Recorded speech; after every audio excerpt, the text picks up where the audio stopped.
buffering is that little wheel that pops up on your computer when your computer's processing an image before it gets put out. But, you know, buffering is the time spent processing data.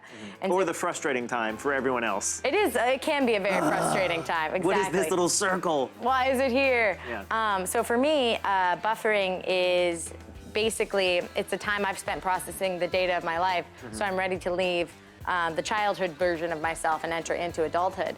And here I am at the cusp of turning 30.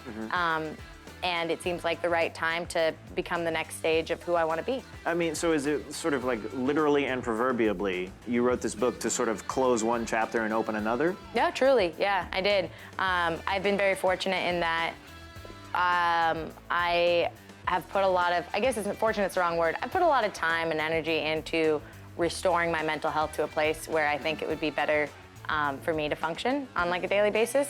And so buffering, and not a lot of people have the time to go to therapy every week, even though I believe that you do, or the money or the resources. There's 1,000 excuses. And so in buffering, I try and impart the lessons that I've learned over the course of my life, and also how important it is to make the most of your life, because this is it. This is all you got. Right. You know, if you don't have time, the only thing you have is time.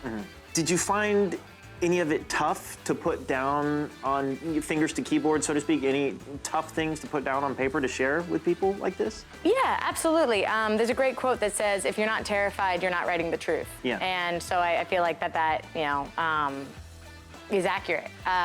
You know, the book is is loosely based off a collection of journals from the last decade, from 19 to 29 now. And, you know, writing has always been the best way for me to understand what it is I'm thinking, or to get to that point. And so trying to put it in a way where I was providing not only an experience, but also a resource was really top of mind for me. You know, I could have had... Providing a resource for people who would read this book. Yeah, you know, there are certain sections that are hard to read, and there were certain sections that my editor was like, I need you to make this easier, to read. When you say easier to read, what does that mean? It's hard to read about suffering, you know, so it's hard to read. It's like, oh God, this is so sad. And so like certain ways to like ease up on that stuff, which is really good, because I think there are moments where if you allow yourself to fully dive into like a cathartic experience, you're removing that cathartic experience from the reader or the audience, you know, like so you just kind of have to stay in this place just before sinking into the feeling. You know, so you're right in that little space in between, and that's how you really provide an experience to somebody. Oh, I think not only that is how you would provide an experience to somebody, but you have to experience that yourself to acknowledge it, I think. You know, it's like you don't know what bottom is until you hit it. And I think a lot of people are afraid to look at themselves and sort of analyze, why am I feeling this way? And how do I change this? Yeah, and I think it's hard for people to admit what, you know, it's interesting because the opening, the book, instead of a dedication, has a quote from my mom that says, there are no bad guys in this story, which is something she said our whole life. She was like, there are no bad guys in the story. Yeah, she's an incredibly compassionate woman. And so, you know, trying to understand who's responsible for what, like what you're responsible for in your own development, and what the players that have been part of your development are responsible for, and divvying that up appropriately has been something that I think all adults need to do as they transition out of childhood. You know, we can't always blame ourselves for everything. We can't always blame a person in our lives for everything. It's about trying to understand the actors and what you have control over for the rest of your life. Do you have like a favorite story in this book? And I know that's like asking someone what their favorite child is, but is there a favorite story in buffering? Well, I'm really excited for people to understand how the mental health system functions in America for people who have disabilities in that regard.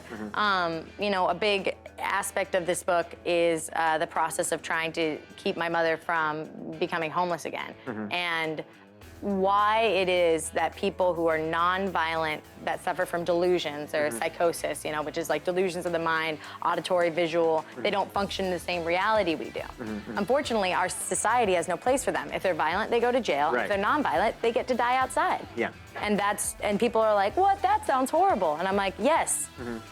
Yes, it is. Is that sort of your goal with, part of your goal with the book is to put that message out there and hope that people do something about it? Yeah, I guess I just want to humanize an issue that's been demonized, right, or villainized. It's like I want to shed some light on this and show and share this story in a way that people can be like, oh, but these are all people in this story, because the people that we walk by on the street are also people. You know, it really disturbs me that we have a society where we walk by people who are disabled and they're homeless, and we teach our children that they have failed at society. Right. When in truth, society has failed them. Yeah.